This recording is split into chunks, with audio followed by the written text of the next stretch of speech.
રૂપિયો કેમ આજે ઘટાડો દર્શાવી રહ્યો હતો? જી, તો આજના દિવસે જેમ તમે કહ્યું, આજે રૂપિયો આપણને રેકોર્ડ નીચલા સ્તર પર ખાસ કરીને જોવા મળ્યો છે ને આજના દિવસે ટ્રેડિંગમાં તમને 89.4950 એટલે કે ઓલમોસ્ટ 89.50 પાસેના એક રેકોર્ડ નીચલા સ્તર બનતા દેખાયા અને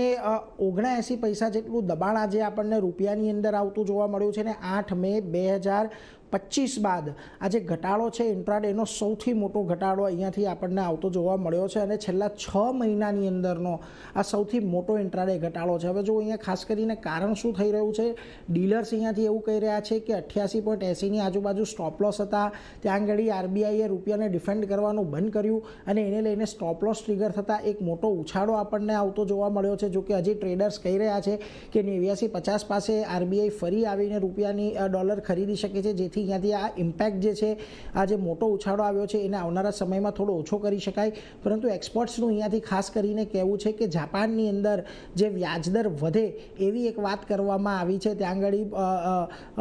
યેન જે વધી રહ્યો છે એને પગલે, તો એને લઈને ફરી પાછી એક વખત આખા વિશ્વની અંદર યેન કેરી ઓફ ટ્રેડ ઇગ્નાઇટ થાય અને એને લઈને આપણને રૂપિયાની અંદર અગાઉ પણ એક ઉછાળો જોવા મળ્યો હતો, એવો જ ઉછાળો ફરી પાછો કદાચ જોવા મળે એટલે એ ભીતિએ પણ આજે આપણને એક ઉછાળો આવતો જોવા મળ્યો છે. જો કે ટ્રેડર્સનું કહેવું છે કે અહીંયાથી હવે બહુ મોટા ઉછાળાની અપેક્ષા નથી. 89.90 સુધી કદાચ હજી તમને રૂપિયો જતો દેખાઈ શકે છે, પરંતુ ત્યારબાદ તમને ફરી પાછી એક મજબૂતી કદાચ થોડી ઘણી આવતી જોવા મળી શકે.